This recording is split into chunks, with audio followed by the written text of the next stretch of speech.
Welcome students of 8th class. History के आज की topic tribals, dikus and the vision of golden age के बारे में हम इस वीडियो में बात करेंगे। दो पार्ट्स में ये वीडियो डिवाइड हुआ है। इस पूरी चैप्टर में हम देखने की कोशिश करेंगे किस तरह से कस्टम्स या ट्रेडिशंस या life of the tribal people Britishers के आने के बाद या मनी लैंडर्स की वजह से किस तरह से उसमें प्रॉब्लम्स क्रिएट हुई, वो देखने की कोशिश करेंगे।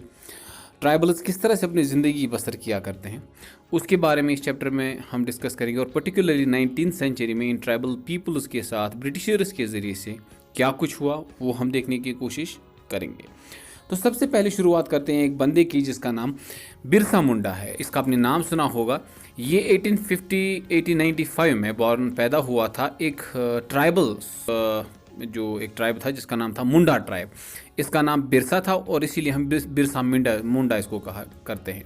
छोटा नागपुर रीजन का जो इलाका है वहाँ पर इसने ज़बरदस्त पॉपुलैरिटी पाई और इतनी पॉपुलैरिटी पाई थी कि इसको लोग या जो ये ट्राइबल पीपल थे इसको भगवान का नाम देते थे, इसको भगवान कहते थे।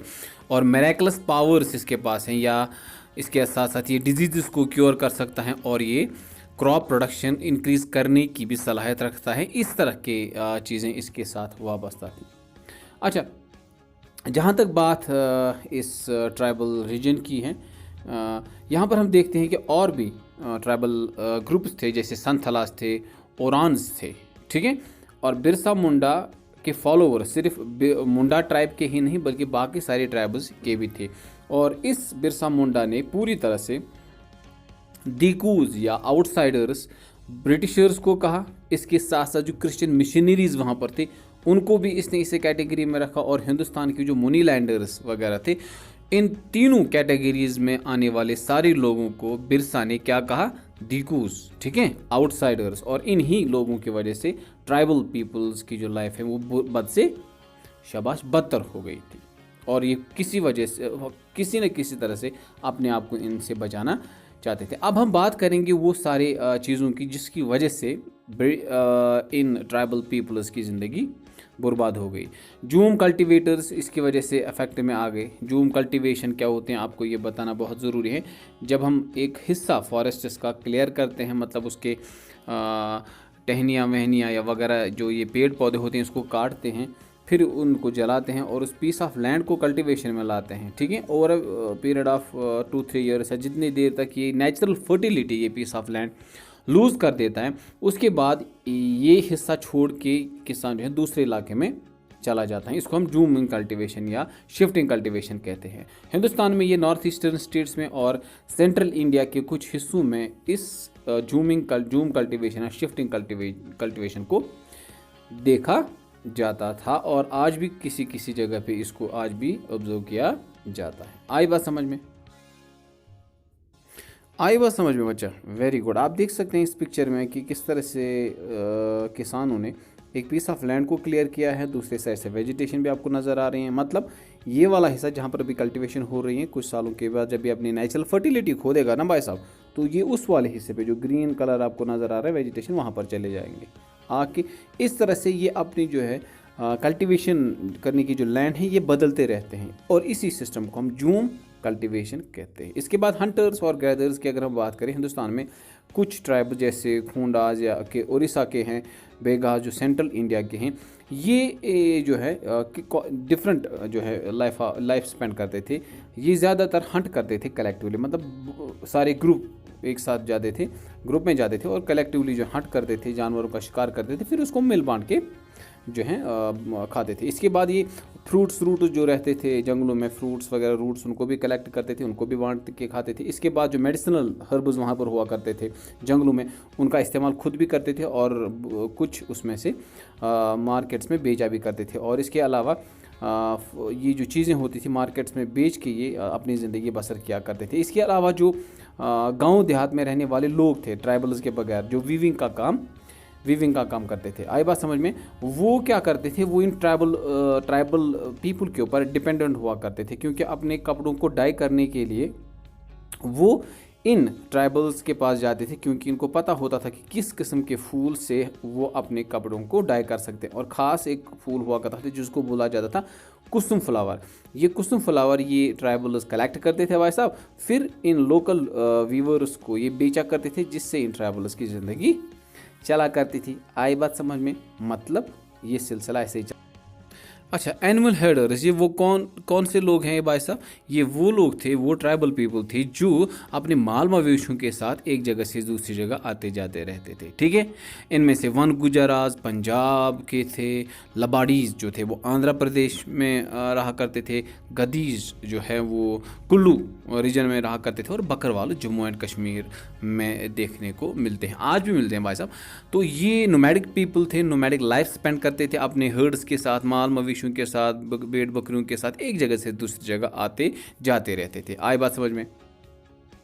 अच्छा सर, इसके बाद कुछ ट्राइबल पीपल ऐसे भी थे जिन्होंने सेटल्ड लाइफ को ज़्यादा पसंद किया, यानी वो एक ही जगह पर रह के कल्टीवेशन ऑफ क्रॉप्स करके अपनी ज़िंदगी बसर करना चाहते थे। संथलाज की हम बात करें तो वो इनसे थोड़े मतलब वो अच्छे ट्राइबल पीपल कंसिडर किए जाते थे क्योंकि वो सेटल्ड लाइफ थे। जहाँ तक बात वहाँ पर हंटर्स और ये फूड गैदरर्स की हुआ करते थे, उनके बारे में अक्सर लोगों की राय थी कि वो वाइल्ड और क्रूअल है, मतलब वो बहुत ख़तरनाक टाइप के लोग हैं। और इनकी कंपैरिजन में संथलाज जो कि सेटल्ड लाइफ स्पेंड करते थे थोड़े बहुत, वो बढ़िया ट्राइबल कंसिडर किए जाते थे। अच्छा जी, अब किस तरह से कॉलोनियल रूल के दौरान, ब्रिटिशर्स के दौरान इन ट्राइबल पीपल्स की बैंड बज गई है, ज़रा देख ही लेते हैं ना भाई साहब वो कैसे होता है। अगर इस दौर की हम बात करते हैं जिसमें ब्रिटिशर्स यहाँ पर थे, ठीक है सर, उन्होंने सबसे पहला असर जो डाला वो था ट्राइबल चीफ्स के ऊपर। उनकी जो है पूरी तरह से पावर छिन गई। शिफ्टिंग कल्टीवेटर्स को शिफ्टिंग कल्टीवेशन करने ही नहीं दी जाती थी। फॉरेस्ट लॉज ऐसे लाए गए जिसकी वजह से इन ट्राइबल पीपल्स को जंगलों में जाने की इजाज़त नहीं थी। और ट्रेड जो ये चीज़ें इकट्ठा करते थे जंगलों में से, उनको बेचने और ख़रीदने के मामले में जो लाज है उसकी वजह से भी प्रॉब्लम हो गई, और इस तरह से वो अपनी जॉब लूज़ कर बैठे और उनको बाहर जाके काम ढूंढना पड़ा। यानी कि ट्राइबल पीपल्स को अपनी ही जंगलों में जो है अब काम नहीं मिलता था। तो सबसे पहले डिटेल में देखेंगे कि जो ट्राइबल पीपल हुआ करते थे, इनका जो हेड होता था वहाँ पर ट्राइबल चीफ जिसको कहा जाता था, ये बिल्कुल राजा की तरह हुआ करता था। ब्रिटिशर्स के आने के बाद इसकी पूरी तरह से जो है वैल्यू ख़त्म हो गई। सो सबसे पहला इफेक्ट ट्राइबल चीफ्स के ऊपर हुआ कि वो अपनी पूरी तरह से पावर खो बैठे, उनका कुछ चलता ही नहीं था। सारा का सारा रूल्स एंड रेगुलेशंस ब्रिटिशर्स के ही कंट्रोल में था। एडमिनिस्ट्रेशन पूरी तरह से ब्रिटिशर के हाथ में आ गई और ट्राइबल चीफ्स किसी काम के रहे ही नहीं। आई बात समझ में? अच्छा जी, ब्रिटिशर्स ने ट्राइबल पीपल्स को डिसिप्लिन के ज़रिए से जो है लाइफ स्पेंड करने के लिए मजबूर कर दिया, जो कि उनका तरीका ही नहीं था। अच्छा सर, इसके बाद वो ब्रिटिशर्स को जो है उनको बड़ा ट्रिब्यूट उनको मतलब ज़बरदस्त ये इज़्ज़त विज़्ज़त देने का ये सब कुछ उनको वो एक्सपेक्ट करते थे ब्रिटिशर्स इनसे, लेकिन इससे उनकी ज़िंदगियों में हलचल मच गई और वो काम करने के लिए उनको कहा गया जो उनको करना ही नहीं था। अच्छा, शिफ्टिंग कल्टीवेशन जो इनका मेन ऑक्यूपेशन हुआ करता था, उसके साथ अगर हम देखें क्या हुआ, वो बर्बाद हो गए। बहुत सारे ट्राइबल पीपल्स को ऐसी लैंड दी गई फॉरेस्ट लॉस के बाद जहाँ पर पानी नहीं था या बहुत सारे ऐसी चीज़ें नहीं थी जो कल्टीवेशन के लिए ज़रूरी हुआ करती थी, तो उस वजह से वो कल्टीवेशन नहीं कर पाते थे पूरी तरह से। ठीक है सर, तो ये एक प्रॉब्लम बनी शिफ्टिंग कल्टीवेशन। जब इनको अलाउ नहीं किया गया तो इनको सेटलड लाइफ ज़िंदगी बसर करने के लिए मजबूर कर दिया गया, लेकिन ऐसी लैंड कल्टीवेशन के लिए दी गई जो किसी काबिल ही नहीं थी। आई बात समझ में? प्रोडक्शन क्या हो गई? वेरी गुड, नीचे आ गई, और इससे ट्राइबल पीपल्स की जो ज़िंदगी बसर करना वो मुश्किल हो जाता है। ठीक है प्यारे बच्चों, यहाँ पर आप फिर से एक बार फोटोग्राफ में देख सकते हैं कि शिफ्टिंग कल्टीवेशन में किस तरह से ट्राइबल पीपल ज़मीन का एक हिस्सा क्लियर करते हैं, फॉरेस्ट जो जंगल वंगल वहाँ पर काट देते हैं, जला देते हैं उनको, और उसको कल्टीवेशन के लिए इस्तेमाल करते हैं। फिर कुछ सालों के बाद वो भी हिस्सा लैंड का छोड़ के दूसरे जंगल के हिस्से में कल्टीवेशन करना स्टार्ट कर देते हैं। और ये पर्टिकुलरली नॉर्थ ईस्टर्न स्टेट्स में ये जूम कल्टीवेशन या शिफ्टिंग कल्टीवेशन होता है। फॉरेस्ट लॉज अगर हम देखें जो ब्रिटिशर्स ने इन ट्राइबल पीपल्स के ऊपर डाले, उनका क्या नतीजा निकला देख ही लेते हैं भाई साहब, उनसे क्या नतीजा हमें हासिल हुआ। ठीक है, फॉरेस्ट लॉज लाए गए और फॉरेस्ट को डिवाइड किया गया। हाँ, रिजर्व्ड फॉरेस्ट्स, प्रोटेक्टेड फॉरेस्ट्स, अनक्लास्ड या विलेज फॉरेस्ट्स। लाज पता है कौन से लाए? सबसे पहला जो लॉ लाया गया ब्रिटिशर्स की तरफ से इन जो है ट्राइबल पीपल के ऊपर, उनको ये कहा गया कि भाई साहब आप आज के बाद ना जंगलों में घूम फिर नहीं सकते फ्रीली, ना तो आप वहाँ पर कोई फ्रूट व्रूट कलेक्ट कर सकते हैं। अच्छा सर, हंटिंग तो भूल ही जाओ, उसके बारे में अब नाम भी मत लेना, आज के बाद कोई हंटिंग वंटिंग नहीं होगी। और ये तो चल ही रहा था। उसके बाद उनको ये भी कहा गया कि आप जो है वुड, लकड़ी जो है भाई साहब वो भी जंगल से नहीं काट सकते। पहले तो ये बड़े ख़तरनाक इनको पॉइंट्स लगे और इनको लगा फ़ायदा मिलने वाला है, लेकिन मिला नहीं, कुछ नहीं मिला फ़ायदा सर इनको, क्योंकि ये बैन्स तो लगाई लेकिन वुड काटने के लिए जो कि ब्रिटिशर को चाहिए थी एक्सपोर्ट करने के लिए या हिंदुस्तान में कंस्ट्रक्शन एक्टिविटीज़ करने के लिए, लकड़ी कौन काटता? ब्रिटिशर, वो तो काट ही नहीं सकता था, लेबर की ज़रूरत पड़ी।